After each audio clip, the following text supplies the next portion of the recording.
In the beginning, there was chaos and darkness in the void when God said, "Let there be light."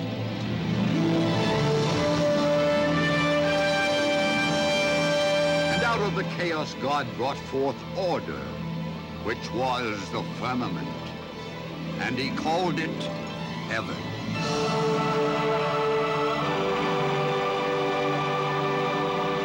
Then God gathered up the waters in one place under heaven and caused the dry land to appear.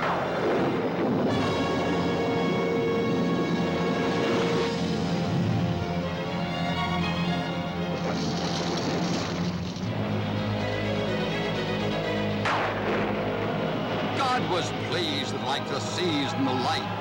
The earth was also good and made beautiful by the forces he had unleashed. Then God said, "Let this earth yield." And the earth brought forth all that grew in green and fruitful bounty. And God divided the day from the night, making the sun to rule the day, the moon and the stars to rule the night. And he made them signs for the seasons.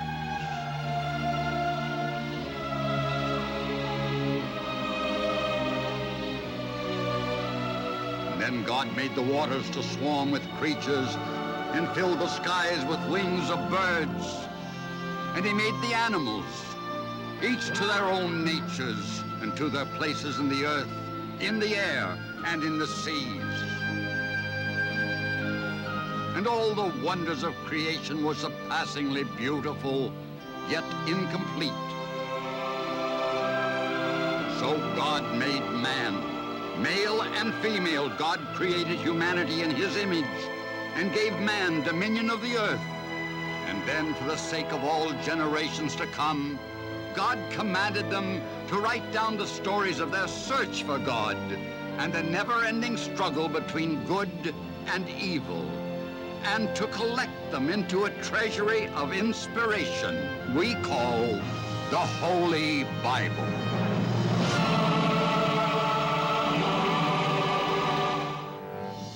A boy approaches manhood only to find himself the victim of his own brother's jealousy. Sold into slavery, enduring cruel punishment for a crime he didn't commit. A story whose final irony lay in a strange confrontation with his own brothers. The story of Joseph. Starring Sam Bottoms as Joseph, Walter Brooke as Jacob, Harvey Jason as Reuben, Bernie Coppell as Potiphar, Barry Nelson as the Pharaoh, Carol Mawson as Nairobi, Albert Salmi as Hargatep.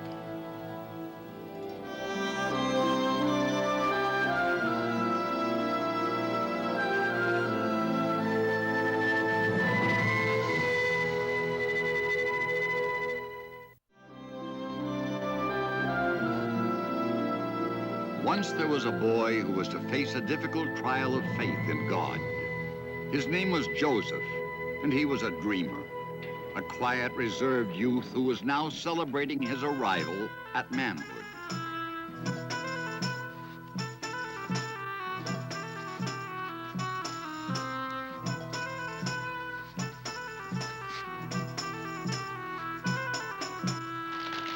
Joseph! Come to your father who loves you so very much. Come, come. You dance well, my son. Benjamin, kiss your big brother because he dances so beautifully. Ah, wonderful, wonderful. Ah, my sons. All my proud, strong, and handsome sons, peace. May God touch your head and your hearts. Peace to you, O our father. Peace. Peace. You do me honor, my sons. You make another springtime in my life. You fill my cup with the wine of love. These old eyes water with happiness that you have all come here to celebrate this feast of joy that God has blessed us with for our own sweet Joseph. Yeah, Joseph. To each of you, as your time of manhood came, I assigned a station and a responsibility, and you have served me well. I now do the same for my beloved Joseph. Joseph, I call you now to be my deputy.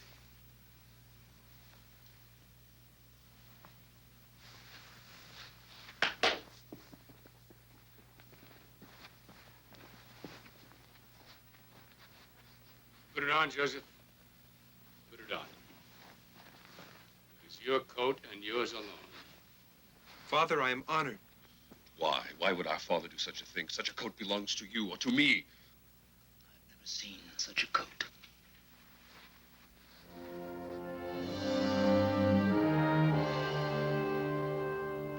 Joseph's new position of family honor angered his brothers. Joseph had told of his dreams, which he felt were imparted by God. To his brothers, this was merely a clever scheme to put himself above them. But they couldn't agree on what was to be done. Finally, Joseph was called before them. All right, all right. We've been at this for hours. We're not going to get anywhere shouting at each other. Let him deny the dream business, then. Tell us, little Joseph.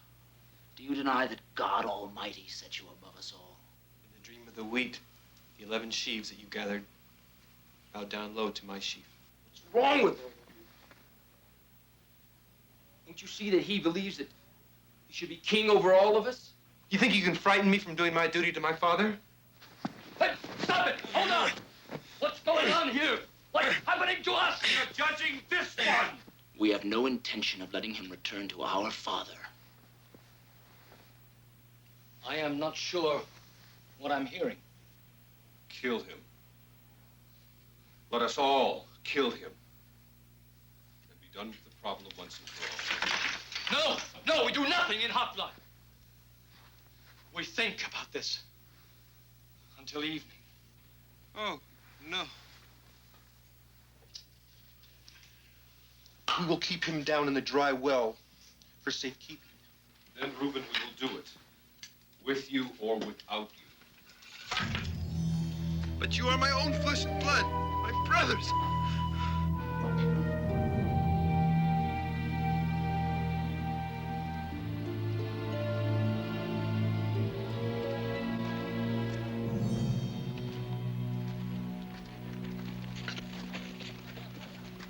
And where did you find this son of a diseased camel? Peace, good masters all. Surely the heavens have blessed this day as one of fortune for all of us. He wants us to sell Joseph to him as a slave to take into Egypt. For 20 pieces of silver. That's a lot of silver. That's enough to pay for the lost sheep. Little profit besides. Yes. And it would make Reuben much happier that we did not have to kill little Joseph. And 2 full skins of Chaldean wine besides. Done. Out! Come on, little Joseph. You're on your way to Egypt. Yes. Wait. Take off that coat. Hail Joseph! Hail King who would be! Hail Joseph!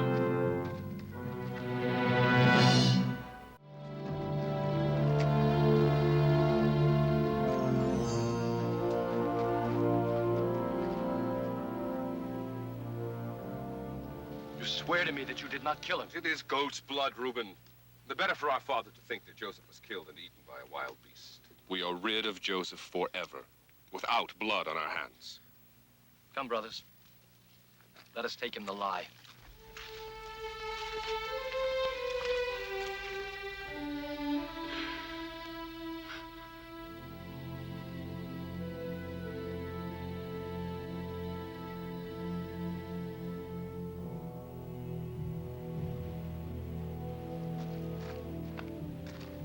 The work is all done, Master. The tallies are well in. Master. Good, very good. Only a month ago, I remember a haughty boy who was calling me by some very bad names. You've learned quickly, eh, Joseph? Hey! Up! On your feet, you lazy dogs! Rich Egyptians coming! Up! There's money to be made! shouting?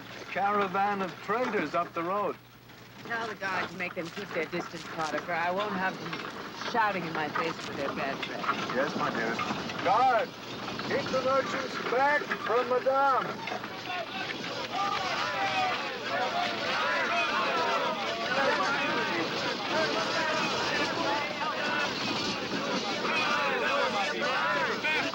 Stop, wait here. Does my darling want something? What good would it do? Poor Nairobi never gets anything.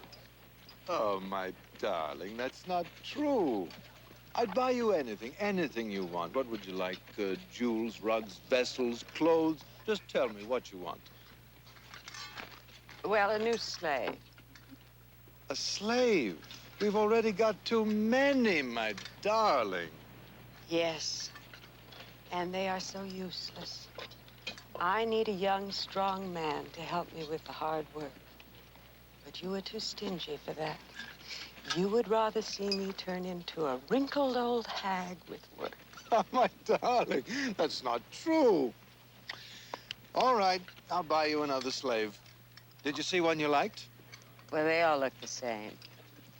But that strong young man with the idiotic grin will probably do.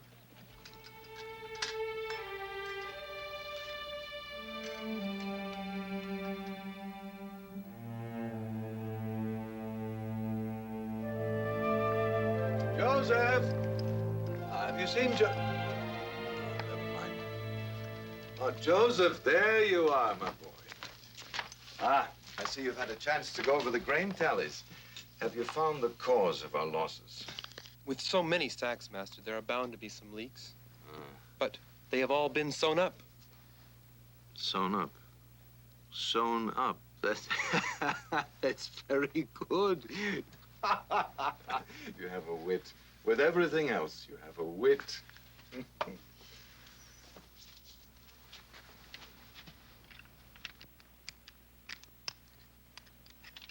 Master, you have removed my collar.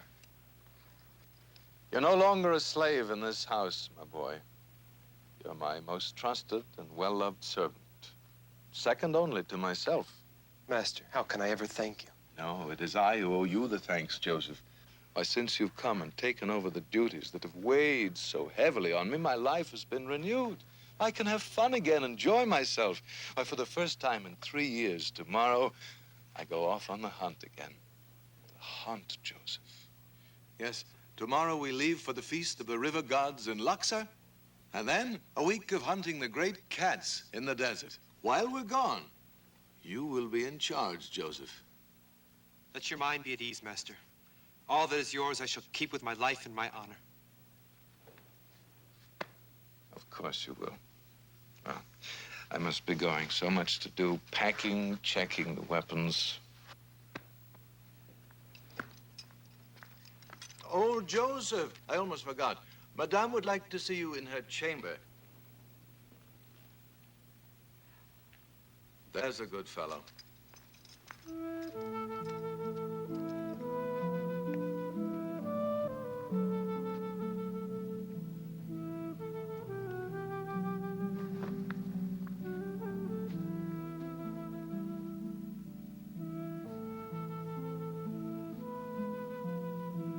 Do you like it? I had it made to please you. Mistress, I... Touch it, feel it, see how nice it is. The Master said you needed me for something, Mistress. You know what I need you for, Joseph? Oh, please, Mistress. You'll destroy us both with this passion. I don't care. 2 months in the same house, together but not together. Can't listen to these things. Our master commands audience, mistress. You will deny me no more, Joseph.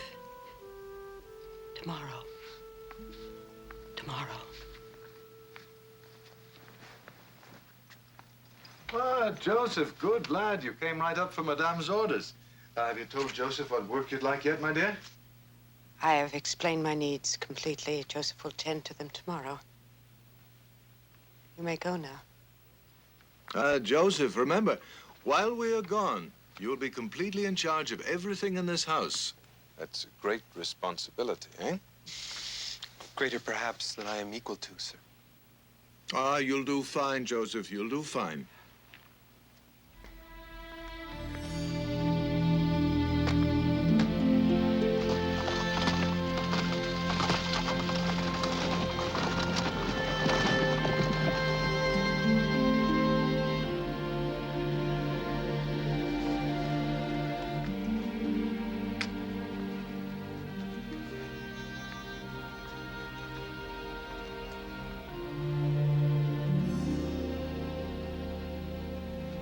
For you, from our mistress.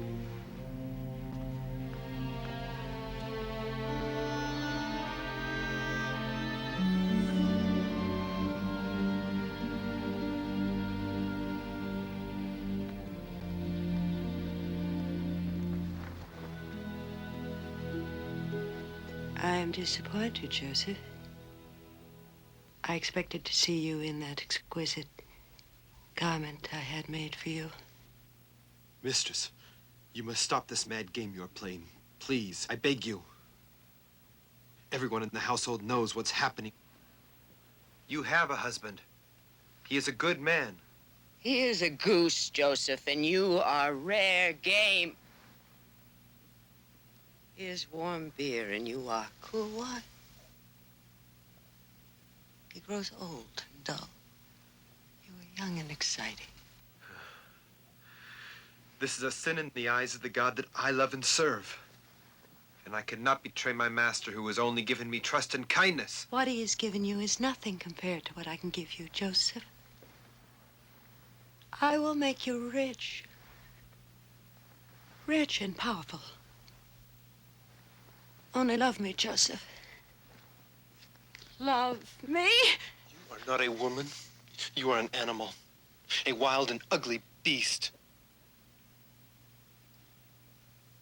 You sicken me. Guard!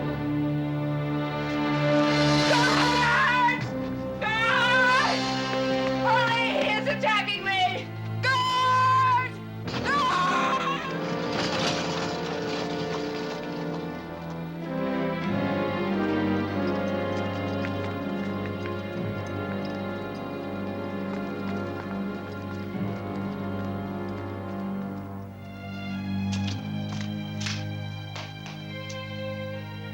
Joseph. Oh, Joseph. This is how you honor my faith and trust, Joseph? By putting dirt and scorn on my house?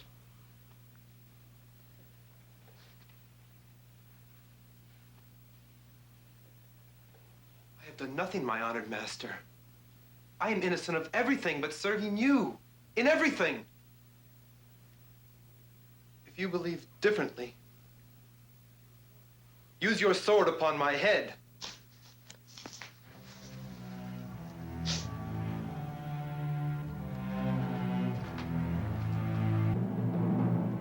Never, by either word or deed, have I ever put shame upon you or your house, master.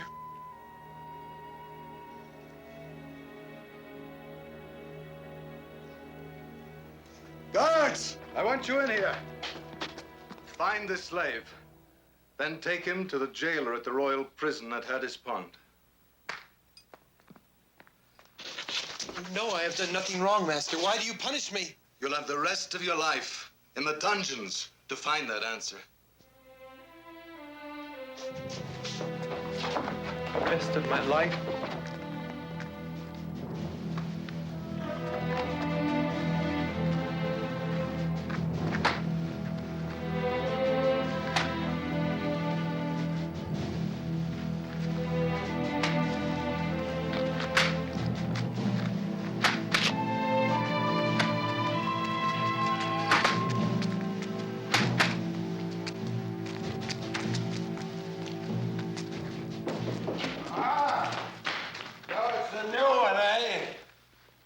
Joseph. What kind of name is that? It is a Hebrew name. That's a Hebrew name. Look at how quick he answers. How proud. That's because he's such a smart boy. Such a boy would never say, sir, to an ugly, old, dirty, stinking river rat of a jailer like Hurgatap. Hey? Yes, sir. I mean, no, sir.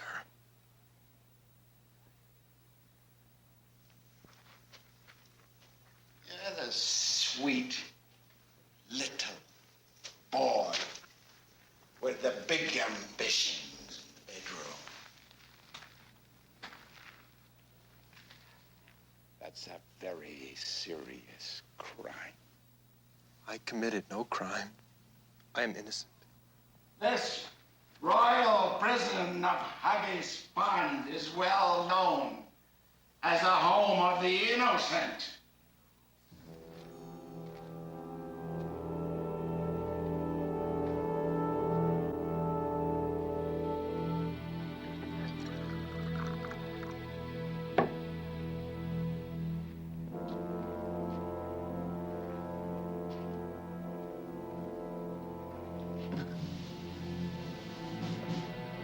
He was a proud fellow who put this right in here. There is no hope. There is no escape. There is only pain and suffering to mark the endless hours. Then abandon all that is life, ye piteous creature. Read these words. For life has abandoned you.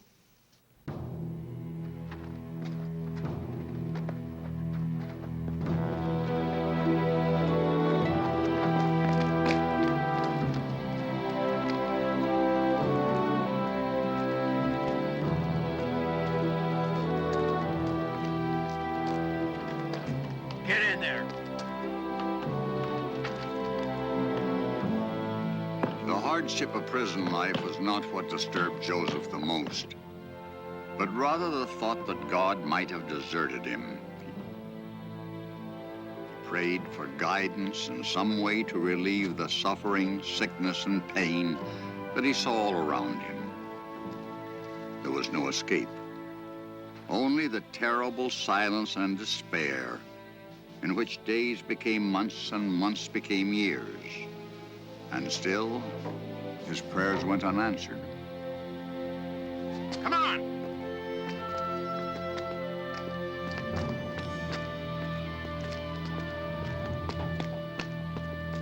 Let's go. Put him in here. No! No! Who's out there?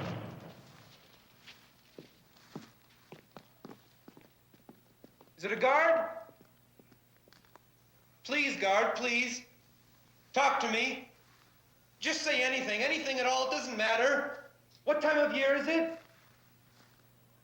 You see, I've been here so long, I've lost track of time.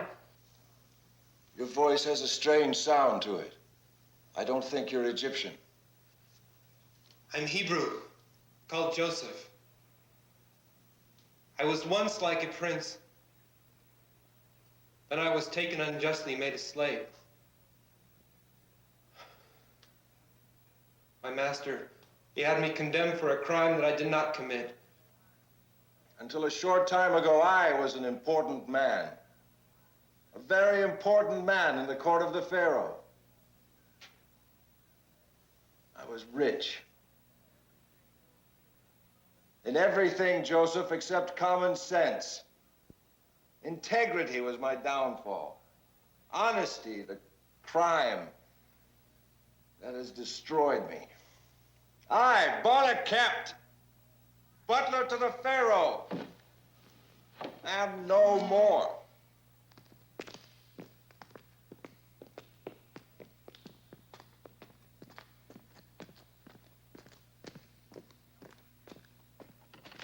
Come on, you.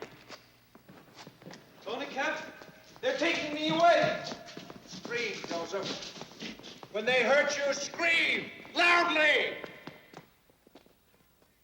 It's the only protest we have left. A year or two in the pits makes a lot of difference. You don't look so pretty now. What's your name? Joseph, sir. Joseph the Hebrew. I don't remember your name so good. But I remember you can read. Only scribes and doctors and priests can read. You don't have the scars or the tattoos of a priest. You don't have that queer, humped look of a writer, so you must be a doctor. I'm not a physician, sir. I know nothing about medicine or... You are a doctor. You want me to have the torturers fill your armpits with hot coals until you admit it? Or are you going to tell me what is killing these people? I saw something like this in the city once in my own country. The doctors and the astronomers, they called it plague. It killed almost everyone in the city. You know how to stop it, and you will do it here. Yes, I will try. But I will need help. Guards! Guards! This prisoner is a doctor. Give him anything and anyone that he needs. I am going to my quarters until this plague is done.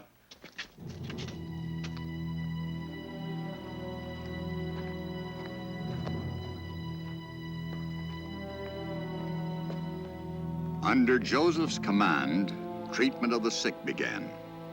The worst cases were separated to avoid further spreading of the plague.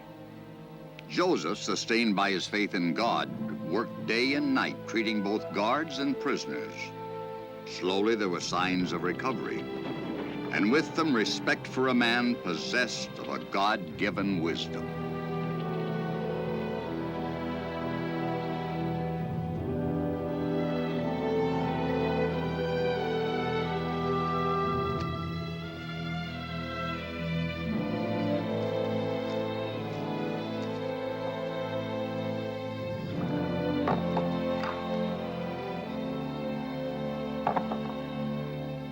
Thank you.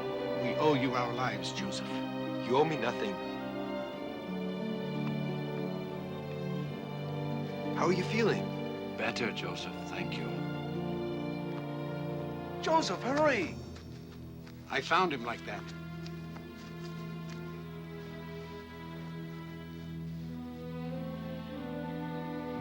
He's alive.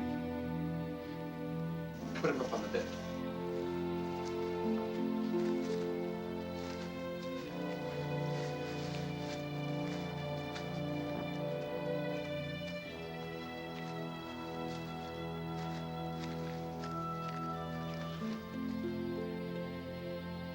I have to help everybody, Bonnekept, even him. Years after the plague had ended, Joseph continued to guide his fellow men. In the 10 years since Joseph saved my life, I have never stopped thanking the Lord God he taught me to believe in. A man such as Joseph comes along once in 1,000 years. Look at this place. It would be hard for an outsider to believe that it's a prison. We show a tidy profit on the hemp products. We could turn some of it out for cloth. The children dearly need new clothes.